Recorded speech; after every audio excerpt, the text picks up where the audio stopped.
সাল্লাল্লাহু আলাইহি ওয়াসাল্লামের অভ্যাস ছিল তিনি কোন সফরে বা অভিযানে গেলে তিনি লটারি করতেন। লটারিতে যে স্ত্রীর নাম আসতো তাকে নিয়ে তিনি আউটিং এ যেতেন। তো আম্মাজান আয়েশা বলেন, এই সফরে আমার নাম এসেছিল, ফলে আমি ওনার সাথে সফর সঙ্গে ছিলাম। এবং ওনার জন্য একটা স্পেশাল উট ছিল, উটের হাওদাজ, মানে আমাদের দেশের পালকির মতো, এটার ভেতরে তিনি বসতেন এবং পর্দা নামিয়ে দেয়া হতো, কারণ সূরা নূর, সূরা আহজাবের পরে নাজিল হয়েছে, অর্থাৎ ইতিমধ্যে পর্দার বিধান ফরজ হয়েছে। ফলে আম্মাজান আয়েশা রাদিয়াল্লাহু তাআলা আনহা যে পালকি বা হাওদাজে বসতেন, দুই দিকে পর্দা নামানো ছিল। তো তিনি বর্ণনা করছেন যে আমাদের যখন ব্রেক দেয়া হলো, আমি নামলাম, আমি একটু প্রকৃতির ডাকে সাড়া দিতে দূরে গেলাম, দিয়ে যখন ফিরছি হঠাৎ আমি গলায় হাত দিয়ে দেখি আমার গলার হার নেই, মানে গলার লকেটটা মিসিং। তো আমি আমার গলার হার খুঁজতে খুঁজতে আবার যেখানে গিয়েছিলাম প্রাকৃতিক ডাকে সাড়া দিতে, ওখানে গেলাম, খুঁজতে খুঁজতে খুঁজতে খুঁজতে আলহামদুলিল্লাহ আমি পেলাম। পেয়ে গলায় এটা পরে আমি ফিরে আসলাম, এসে দেখি কাফেলার কেউ নেই। এখানে ঘটনা যেটা ঘটেছে, আম্মাজান আয়েশা তখন খুবই মানে পাতলা গড়নের একজন নারী ছিলেন, হালকা পাতলা। ফলে উনি পালকিতে উঠলেও যে ওজন, না উঠলেও খুব বেশি পার্থক্য হতো না। ফলে পালকির যেহেতু পর্দা নামানো ছিল, যে সাহাবারা এই পালকি বা হাওদাজ ওটের উপরে রাখবে, তারা ভাবছে ভিতরে হয়তো আম্মাজান আয়েশা বসে আছেন। সুবহানাল্লাহ। তারা এই পালকি বা হাওদাজ নিয়ে ওটের উপর বেঁধে দিয়েছে, পুরো কাফেলা রওনা হয়েছে মদিনার দিকে। এখন আম্মাজান আয়েশা রাদিয়াল্লাহু তাআলা আনহা তিনি এসে দেখে, ইন্না লিল্লাহি, এখানে তো কেউ নাই, সবাই তো চলে গেছে। তো আম্মাজান আয়েশা খুবই বুদ্ধিমতী এবং সাহসী নারী ছিলেন। তিনি ভাবলেন যে আমাকে না পেয়ে রাসূল সাল্লাল্লাহু আলাইহি ওয়াসাল্লাম ঠিকই লোক পাঠাবেন নেয়ার জন্য, এক কাজ করি, আমি চাদর মুড়ি দিয়ে শুয়ে থাকি। যে চিন্তা সেই কাজ। আম্মাজান আয়েশা রাদিয়াল্লাহু তাআলা আনহা তিনি চাদর গায়ে দিয়ে শুয়ে পড়লেন। আর রাসূল সাল্লাল্লাহু আলাইহি ওয়াসাল্লাম একজন সাহাবাকে অ্যাসাইন করেছিলেন, তার নাম হচ্ছে সফওয়ান ইবনু মুআত্তাল রাদিয়াল্লাহু তাআলা আনহু। উনাকে রাসূল সাল্লাল্লাহু আলাইহি ওয়াসাল্লাম দায়িত্ব দিয়েছিলেন যে কাফেলা যখন ছুটবে তখন তুমি যে দেখবে যে ওই জায়গায় কারো কোনো জরুরি জিনিসপত্র হারিয়ে গেল কিনা, কেউ রয়ে গেল কিনা, বর্তমান সময়ে যেটাকে আমরা লস্ট এন্ড ফাউন্ড বলি। তো কাফেলায় লস্ট এন্ড ফাউন্ডের দায়িত্বে ছিলেন সফওয়ান ইবনে মুআত্তাল রাদিয়াল্লাহু তাআলা আনহু।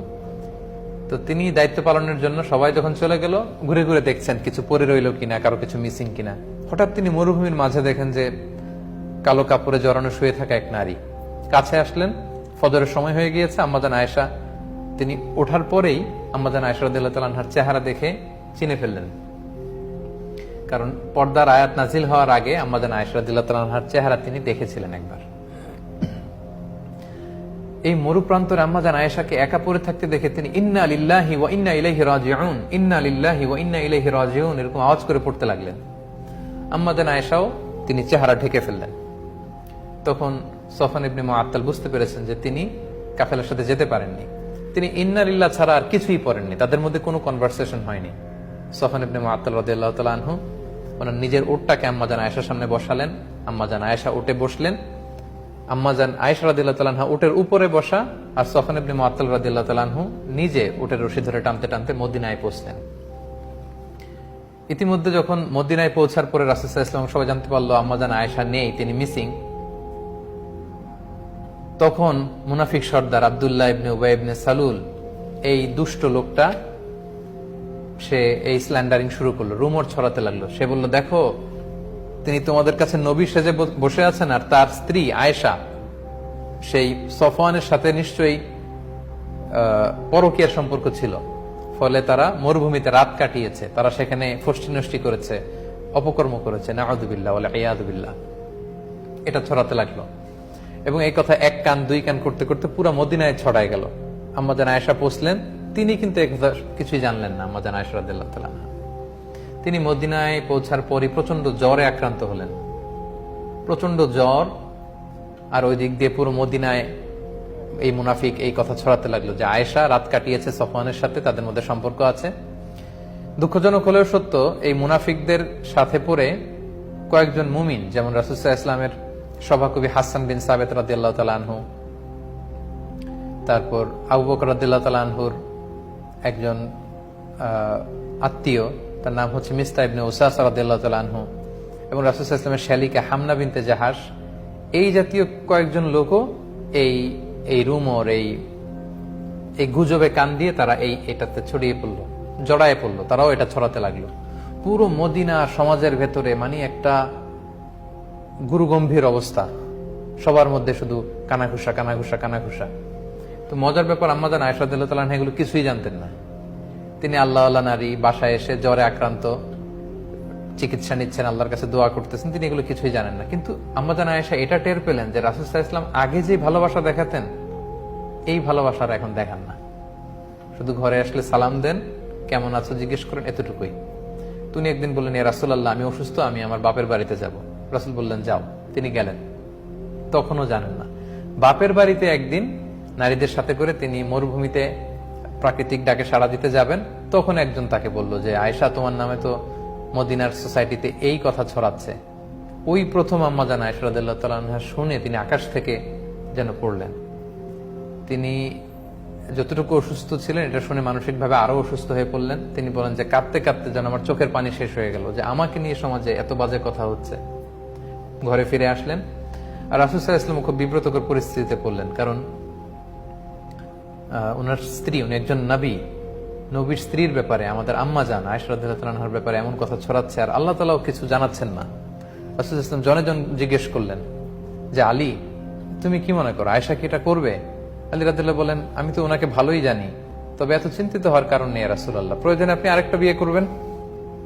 আয়েশা রাদিয়াল্লাহু তাআলা আনহার দাসীকে জিজ্ঞেস করলেন, তুমি আয়েশাকে কেমন দেখেছো, সে কি এই কাজ করবে? সে বলল, আয়েশাকে তো আমি ভালো ছাড়া কোন খারাপ জিনিস দেখিনি রাসূলুল্লাহ তার মধ্যে, তবে মাঝে মাঝে আটার খামির বানাতে দিলে দেখতাম যে আয়েশা ঘুমিয়ে পড়েছে, বিড়াল এসে খামির খেয়ে ফেলেছে, এতটুকু দোষই আমি পাই, এর চেয়ে কোনো দোষ তো পাই না। রাসূল সাল্লাল্লাহু আলাইহি ওয়াসাল্লাম আয়েশা রাদিয়াল্লাহু তাআলা আনহার ব্যাপারে কোনো বাজে নেগেটিভ রিভিউ তিনি পেলেন না। রাসূল সাল্লাল্লাহু আলাইহি ওয়াসাল্লাম যখন দেখলেন যে 1 মাস হয়ে গেল মদিনাতে কানাঘুষা, কোনো আয়াত নাজিল হচ্ছে না, আর আব্দুল্লাহ ইবনে উবাই ইবনে সালুল একটা সুযোগও পেয়ে গিয়েছে, তিনি আবু বকর রাদিয়াল্লাহু তাআলা আনহুর ঘরে গেলেন এবং যে আয়েশাকে ডেকে বললেন, আয়েশা, তুমি যদি সত্যিই কোনো পাপ করে থাকো আল্লাহর কাছে ক্ষমা চাও, আল্লাহ তো ক্ষমাশীল। আম্মাজান আয়েশা এই কথা শুনে আরো কষ্ট পেলেন। তিনি রাসূল সাল্লাল্লাহু আলাইহি ওয়াসাল্লামের প্রশ্নের উত্তর দিলেন না, বললেন, বাবা আপনি উত্তর দিন আমার পক্ষ থেকে। মাকে বললেন যে মা আপনি বলেন। তারা বলল যে আমরা কি বলবো রাসূল সাল্লাল্লাহু আলাইহি ওয়াসাল্লামকে। তখন আম্মাজান আয়েশা বলেন যে আমি যে পুত পবিত্রা নারী, আমি যে কোনো পাপ কাজ করিনি, এটা পৃথিবীর কেউ না জানলেও আমার আল্লাহ জানে, আল্লাহ তাআলা নিশ্চয়ই আমার পবিত্রতা ঘোষণা করবেন। কিছুক্ষণ পর রাসূল সাল্লাল্লাহু আলাইহি ওয়াসাল্লাম একটু গম্ভীর হয়ে বসেছিলেন, হঠাৎ তিনি চোখ খুলে খুব খুশ মেজাজ নিয়ে বলতে লাগলেন, আয়েশা আল্লাহর শুকরিয়া করো, আল্লাহ তাআলা তোমার পবিত্রতা বর্ণনা করে আয়াত নাজিল করেছেন। তখন আয়েশা রাদিয়াল্লাহু তাআলা আনহার মা বললেন, আয়েশা তুমি বিশ্বনবীর কাছে যাও, থ্যাঙ্কস জানাও, শুকরিয়া করো, কারণ আল্লাহ তাআলা তোমার পবিত্রতা বর্ণনা করেছেন, তুমি যে নিষ্পাপ এটা আল্লাহ কোরআনের আয়াত দিয়ে জানিয়ে দিয়েছেন। আম্মাজান আয়েশা বললেন, আমি রাসূল সাল্লাল্লাহু আলাইহি ওয়াসাল্লামের প্রশংসা কেন করব? তিনি তো আমাকে বিশ্বাস করেননি, বা তিনি তো আমার পবিত্রতা ঘোষণা করেননি। আমার পবিত্রতা যিনি ঘোষণা করেছেন যে সত্তা মহান আল্লাহ রাব্বুল ইজ্জা, আমি তার প্রশংসা করছি। আল্লাহু আকবার।